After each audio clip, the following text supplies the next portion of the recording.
Okay. नमस्कार. नमस्कार. मी doctor वैभव Bondre, senior ॲग्रोनॉमिस्ट कॅनबायसिस.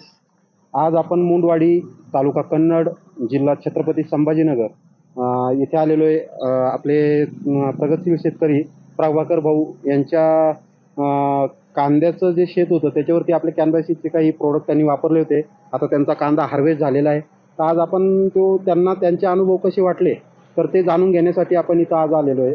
तर त्यांनी कॅनबायसिसचा आपलं CM33 आणि शुभारंभ डोस जो आहे तो कांदा पिकासाठी वापरला होता. तर जाणून घेऊया त्यांना त्याबद्दलचे रिझल्ट कसे वाटले. दादा, आपलं नाव, मोबाईल नंबर सांगा.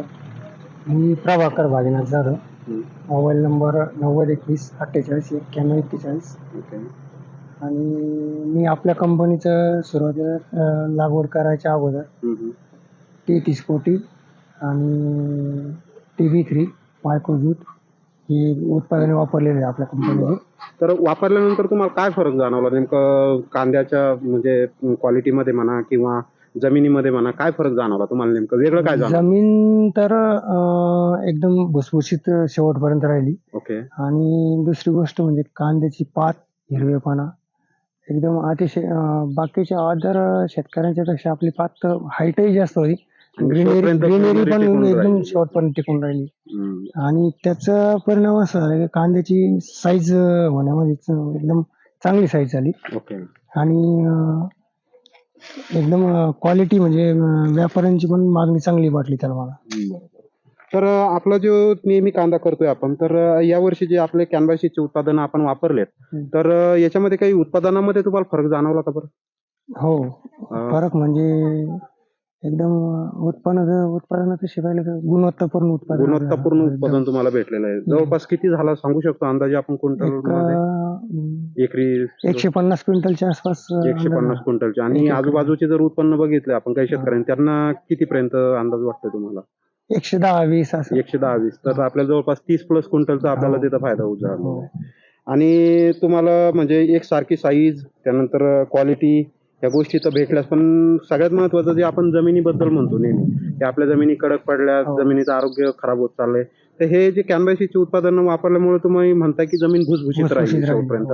कारण जमीन भुसभुशीत राहिल्यामुळे कांदा वाढीसाठी सुद्धा आपल्याला तिथं चांगला फायदा त्याचा झालेला आहे. तर कांदा काढणीसाठी पण सोपं गेला असेल तुम्हाला शेतातून? हो, उपटण्यासाठी जमिनीमध्ये अजिबात एकही कांदा राहिला नाही, पूर्णपणे निघून आली तुमचे. एकतर पात शेवटपर्यंत हिरवी राहिल्यामुळे कांदा काढायला अडचणी आली. त्याच्यामध्ये खालून जमीन भुसभुशीत, त्याच्यामुळे पूर्णपणे इझिली निघून आला. 100% कांदा हाताला लागला. बरोबर. तर शेतकरी बंधूंनो, जर आपण आपल्या जमिनीमध्ये कॅनबायसिसचे 33 कोटी आणि शुभारंभ डोस हा जर बेसरमध्ये जर वापरला, तर दादांनी जसं सांगितलं त्यांना यावर्षी जो फायदा झालाय, तर ते पुढच्या वर्षी किंवा कंटिन्यू आपले प्रोडक्ट वापरतीलच. बाकी शेतकऱ्यांना तुम्ही काय सांगू इच्छिता याच्यातून? शेतकऱ्यांनी खरं तर 33 कोटी खत कंटिन्यू वापरायला पाहिजे. कांदाच नाही, प्रत्येक पिकामध्ये वापरायला पाहिजे. एकतर त्याच्याने जमिनीची गुणवत्ता सुधारायला मदत होते. आणि दुसरी गोष्ट म्हणजे जे आपल्या जमिनीमधला ऑर्गॅनिक कार्बन कमी होत चाललाय, तो वाढणार त्याने, पण किमान स्थिर राहायला पाहिजे. तर आपल्याला ऑर्गॅनिक कार्बनचं महत्व, खूप गरज आहे आपल्याला सध्याच्या घडीला. आपण जर बघितलंय सध्या, तर ऑर्गॅनिक कार्बनचं कंडिशन आपल्या ऑलरेडी भारताच्या मातीमध्ये कमी झाली. तर ते टिकवण्यासाठी आपल्याला 33 कोटी हे वापरलंच गेलं पाहिजे. तर धन्यवाद शेतकरी बंधूंनो. धन्यवाद.